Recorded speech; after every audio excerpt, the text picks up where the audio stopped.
Hey everyone, this is Roman Prokopchuk, and this is the Digital Savage Experience podcast. Today I have with me John Meese. John is the Dean of Platform University. John leads a team focused on simplifying online marketing for professionals and runs 3 successful businesses. John's passion is teaching entrepreneurs and busy professionals how to systemize their business and build an engaged online audience. Thanks for joining me today. Oh, it's my pleasure to be here, Roman. Thank you so much for having me. Awesome. So tell me a little bit about your journey. How did you get to where you are today? I'd be happy to. It all started back in 1990 in a little hospital outside of Santa Maria, California. But in all seriousness, let's jump ahead a couple decades. I started blogging sort of as a just kind of like I had a lot of opinions in college and I wanted to get them out there. And so I started this blog that was actually an anonymous blog called The Open-Minded Economist. And in my mind, I was challenging someone to kind of throw down a glove and challenge me and say, how dare you call yourself open-minded? And then I was going to debate them. But of course, that never happened. And so that was my first foray, though, into the idea of blogging. And I then shortly thereafter launched a blog under my own name, John Meese, and then just kind of followed Michael Hyatt's advice in how to build an online platform and use that to build a blog that then became a coaching business, became a course business, became an affiliate income business. It actually allowed me to not only quit my day job, but also when I was newly married, allowed me to retire my wife from her job so we could just live off of our online business full time. So that was pretty cool. That was exciting. And that was about the same time we started having kids. So we have 3 small children now. And at that point, then Michael Hyatt reached out and he noticed, even he had this membership site called Platform University. And that's where I had been a student. It's where I had learned a lot of the things that I was doing. And he reached out and said, hey, we're looking for someone to come in full time to really focus on serving Platform University students. We've been watching what you've been doing. We've been subscribed to your podcast, and we would love for you to come in and just be fully focused on our students. And so I was thrilled with the opportunity and I took it. That was 3 years ago.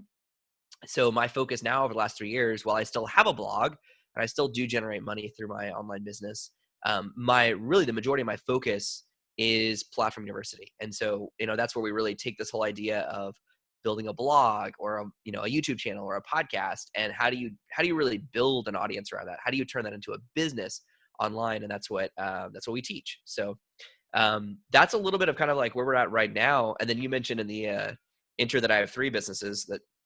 So the newest one is actually, I'm standing right now inside of a new coworking space, which I just opened. So that just started. That's a new thing. And that's exciting. No, it's awesome. And when did you kind of decide to diversify, and how important do you think it is to diversify in terms of your revenue streams and the things you have going on as an entrepreneur?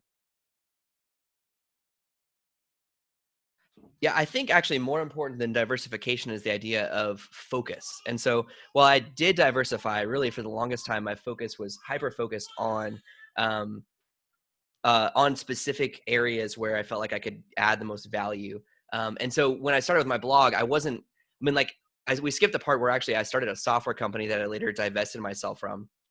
But that wasn't something that I did all at the same time. Like, it wasn't like I started blogging and immediately had courses, or started blogging and immediately started generating money from affiliate income, or immediately started having coaching clients. Instead, my focus was really just using that blog to build an audience and serve that audience. And so as I did that, it became natural to say, well, what do you need? And there were a lot of people who were saying like, well, we really were trying to figure out how to, build a website that reflects our brand well. And so I started doing a little, one-off coaching service about that. And it was so popular that then I just basically took that same content and turned that into an online course. And then I found out that there were some other products and services out there that I really liked, and I wasn't, were better than I could create on my own. So I started recommending those. And so it became natural to develop affiliate partnerships for those. And then after that, it became, clear to me that I was like, as I was going through this, I realized that, okay, there's more to be done here. And I actually partnered with a developer, and we created a company called Notable Themes, which still exists today. I'm not involved, but it still exists today, that sells WordPress themes and plugins that are for beautiful websites that have, very clear purpose. And so that was the next thing that we did, was launch that. And so, yes, we diversified, but I caution people against coming out the door focusing on diversification, because what you really want to do is you want to make sure you get traction with one thing or one or two things first and make that your focus before you tack on anything else. Because where most people get lost is actually trying to do too many things at once. So that's one of the reasons, for example, that I'm not on social media at all. I'm a digital marketer. I'm not on social media. It's not because social media is a waste of time or worthless. It's because social media is one of the many things I could be using to grow, to build Platform University and to build my businesses. But it's not where I see the highest leverage use of my time and energy. And so that's why I'm not on there. Yeah, that makes sense. I think you had kind of building blocks and then spread out. I know in terms of a company, if you have a product, focusing on that product and getting it to where it should be as high as possible in terms of sales and scaling, instead of kind of putting your eggs in all these baskets and kind of diluting what you're doing as a brand and in terms of what you have invested. Totally. Exactly. So yeah, so today I have a co-working space. I still make money every month from affiliate promotions that I did 3 years ago through my own blog. And the majority of my focus is Platform University, where we have a membership site, where we sell courses, where we do have our, we do recommend other affiliate products too.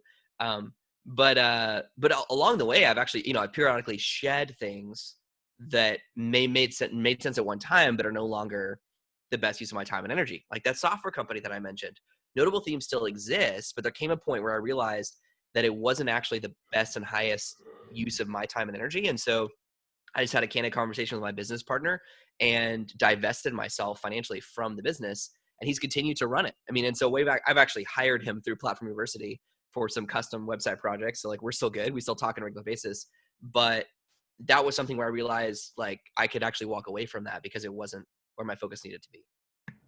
That's awesome. So, what motivates you to succeed in 2020? So, my family. I mean, so much of that comes back to me, to my family. I'm not sure if you heard it in the background a little earlier, but there was a baby crying in the background. It was my wife in the next room with our newborn, and so Myron is 3 months old, and so he is brand new. He's adorable. He's beautiful, and my family really motivates a lot of what I do. I have two other kids. I have Damien and Lucas, both boys, and my wife and I live in this beautiful small town, Columbia, near the rest of our family. So we get to spend a lot of time with family. And that motivates me for a lot of reasons. It motivates me because that's what gets me out of bed in the morning and gets me to work, is because I know, and my kids know this. I mean, I'll ask them sometimes, so why do I go to work? I mean, why am I gone during a lot of the day? And they're like, well, because you want to, buy us things. You want us to have a house and food and, the good things. But they're still a little young, 4, 2, and 3 months. They're still a little young to understand the bigger picture of why I do what I do, is that I'm really passionate about entrepreneurship as the path to really lifting up our entire society. I mean, our country, our city, our world, problems are solved by entrepreneurs. And so if I can do anything to help entrepreneurs succeed, whether that's through a co-working space, or whether that's through Platform University, or whether that's through my blog, anything I can do that helps other entrepreneurs succeed means that the world that my children grow up in is a better world. And so that fires me up. And that's really what motivates me in 2020. Yeah, that's awesome. And obviously, I think in life, those motivations change. Obviously, when you get Yes, married, you get children. And when you were 20, 30, 40, those things kind of change and you kind of have to pivot with those motivations and kind of work your life around them. I believe if you want to succeed in terms of having a great personal life and having a great, career, entrepreneurship, startup, whatever you're in as well. totally. Exactly. Yeah. So, you and I are totally aligned in that it's crucial. I mean, it's important, it's exciting. And so, yeah, that's what motivates me. Awesome. So, what's one thing that you may have seen as a weakness in yourself in the past that you've turned around and utilized as a strength today? Okay. So are you familiar with the Enneagram at all by any chance? I've heard something about it, but you can explain it to the audience. Well, okay. Well, I'm not going to pretend to be an Enneagram expert and go into too much detail, but it's a personality typing system like many other ones out there. Although I personally think it's better, and it's more deeply rooted in psychology and theology and just kind of like beingness. But in the Enneagram language, I am an Enneagram 1, also known as the reformer, sometimes called the perfectionist. So in a lot years of my life, that's actually been a really huge tension point with people I work with, that I have a very intense attention to detail. And that can not only mean that I take, like, if I'm responsible for getting something out the door, and I'm not, if I'm waiting till it's perfect, it's never going to get done, because I can always see more things that are more flaws in whatever the product is or the blog post.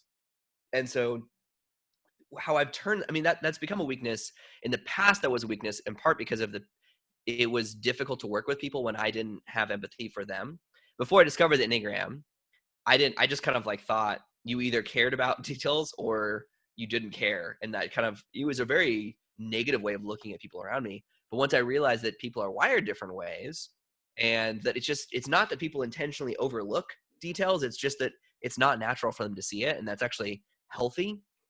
Then it gave me a lot of empathy for the people I work with on a day-to-day basis. But it also meant that I could actually focus and try to figure out, how do I use my perfectionist tendencies as a strength?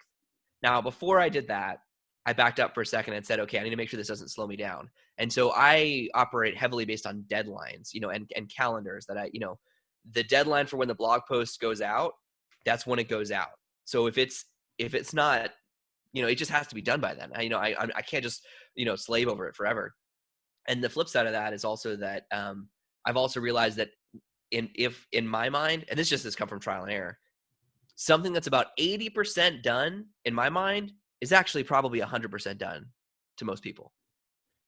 But where that's really turned into a strength is I just own it now. When I start working with a new employee or contractor or partner, I let them know. I say, hey, I have an eye for detail, and I hold people to a very high standard of excellence. And so, and I'll be candid at the front end and say, some people find that really motivating because it really drives them to succeed and to bring their best. Some people find that really challenging. And so I'll just tell people on the front end, I'm like, I just want you to know, if you find it challenging, let me know and let's work through it. But also, this is just who I am. Like, I'm not going to apologize for holding people to a very high standard. And I don't do it in a mean way by any means. But the reality is it's because I believe in their greatness. I believe in the greatness of what they're possible of achieving. And so that's something that's really turned into a strength for me as a leader, is that just really holding a very high bar of excellence. Yeah, that's awesome. And I think that being a perfectionist and having something done like 80% or 90% and getting it out there is better than kind of, putting a bottleneck in the process and then pushing everything away. And then if you are a Yes. perfectionist, obviously there's a lot of stuff you can delegate. And then when you become comfortable or safe with an employee taking a task over, or you develop a better understanding of the employee and have, emotional IQ to that situation, and kind of let go as well. I think a lot of things can be taken off your plate, and then you can just kind of review and delegate and focus on the more important task at hand. Well, and you just mentioned emotional IQ, and literally the book sitting right here on my desk right now is Emotional Intelligence 2.0.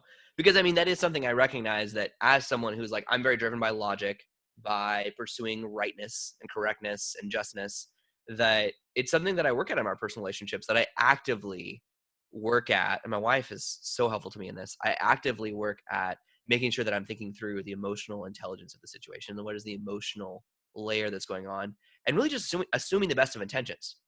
Even if, as a perfectionist, someone hands me their work and I look at it and I can see 20 things wrong with it, before I respond in any way, I pause to say, well, if I assume the best of intentions, and I mean, like, until I'm proven absolutely wrong, I want to assume that people had the best of intentions, then they genuinely thought that that was good. And so there's no insult necessary in my response, to just be like, hey, I just want to make sure you see, here's some key gaps that let's work together to resolve. I mean, really just bringing people to the same side of the table.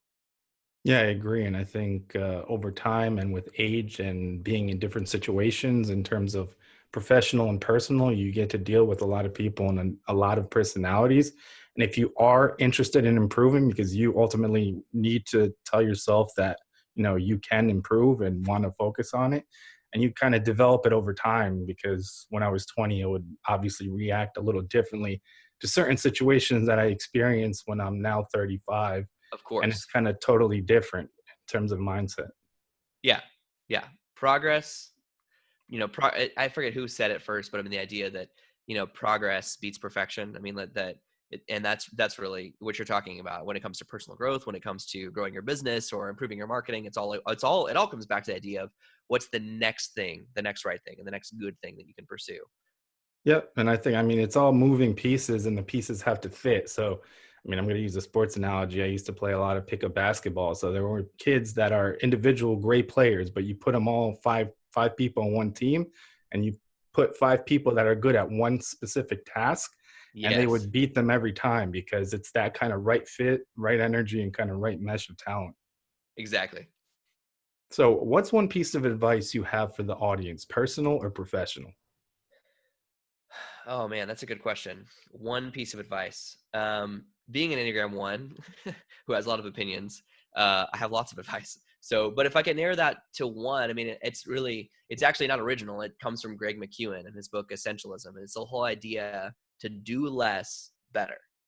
We screaming at you to do more, whether that's be on Instagram stories all day, every day, or to live stream your lunch, or to have an evergreen webinar that's available at all times that people can register for any 15-minute increment, or to have 17 products available for sale in different markets, or to run Facebook ads, Instagram ads, Google ads. I mean, you name it. We live in this world that tells you. I mean, there's actually a song that running through my head from The Greatest Showman. There's a woman on stage who sings this song, "Never Enough," and it's just I feel like that's like the motto of today's world is like never enough. Whatever you're doing, it's never enough, and that's a lie. So if there's one piece of advice you and leave you with, it's to do less better. The world will thank you for it. Your family will thank you for it. Your mental health will be better for it. If you focus on what are the few things that you can do incredibly well, perhaps even better than everyone else in the world. I mean, what are your superpowers? One or two that you can focus on where you can have an impact. And then you have to say no to many, many good things to achieve great things. So I learned that lesson again every couple months. So it's a very familiar lesson to me. Yeah, I agree. And I think being really good at one thing, you can market it a lot better. Still be a generalist in other things that, are pertinent to it that you have to know. But everything that may be a weakness to you or you may not, be able to focus on or it's not of importance, you can Mhm. always delegate, especially in 2020. You can get a virtual assistant, an in-person Totally. person, other employees that are good at what they do and basically, streamline it that way as well. Yes. So I really appreciate you stopping by today. Can you let the audience know how they can find you? Yeah, I'd be happy to. The best way, so we actually put together, a single landing spot just for everybody in your audience that has some useful resources that for free they want to give away. So you can go to platformuniversity.com/DSE and to find that. And there'll be a few things you see on there. One of them is actually a checklist we recently put together called the Online Income Checklist. And so this actually walks through to make sure just a few small things to make sure you're doing online with your website or your social media, just to make sure that you're already doing these things. Where if you're not doing them, you're probably leaving money just lying around. And so it's just a short little PDF, but it's a checklist a lot of people have found helpful. So you could find that along with some other free resources at platformuniversity.com/DSE. Awesome. Thanks again for stopping by. It's my pleasure. Thanks for having me, Roman.